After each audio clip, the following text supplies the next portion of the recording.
I know you all are gearing up for hurricane season too, although if you look outside in Austin today, you wouldn't even think that that's around the corner here. Yeah, pretty sunny, but we're only about 13 days away from the peak of hurricane season, which is crazy to think of. And we've seen that already when we are watching the tropics. In fact, we're watching the tropics now for a new area of interest. We're going to go all the way off just the coast of Africa. We have another wave that came off there. That one, about a 20% chance of it developing over the next 7 days, a 0% chance over the next 2 days. And really, that's the only one that we're watching at this point. But again, we're just 13 days away from that peak of hurricane season. This is the time when any little storm can actually pick up. And of course, the biggest concern is rapid intensification, which we've seen before as storms start to make their way into the Gulf or closer to the coast.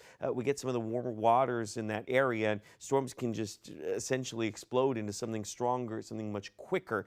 So it's something that we do have to monitor every time we do see a storm starting to pick up. All right, we take a look back here at home. This is just what we were talking about. Avery was just mentioning it doesn't even seem like it. In fact, we're looking at clear conditions for a majority of our area compared to yesterday when we had spotty showers in many spots. Today, much drier out there. That high pressure is actually keeping us much hotter and drier for the day itself. And as it starts to veer out towards the west, then we'll start to see some moisture pop in. You can actually see some blue picking up out towards Arkansas as they're dealing with a flash flood warning, but nothing like that within the state of Texas. In fact, temperatures right now already 91 degrees in Austin, 86 in Bastrop, up 89 in Giddings, and 91 in San Marcos, and 90 degrees as you reach out towards Llano.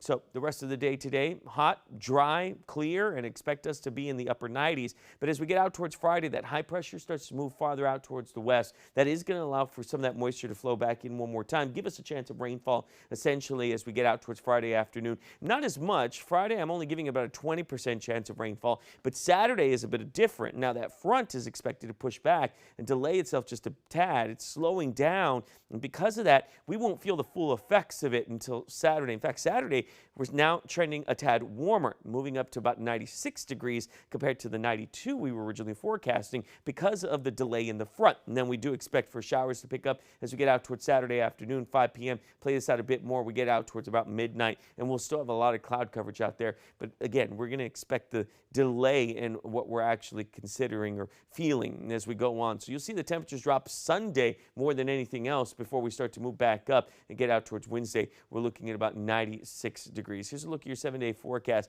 keeping us at around 99 on Friday, 96 on Saturday, 89 on Sunday, and then of course we're expected to move back up to about 96 on Wednesday. Apologies for that Labor Day marker. I'll move that in the next half hour.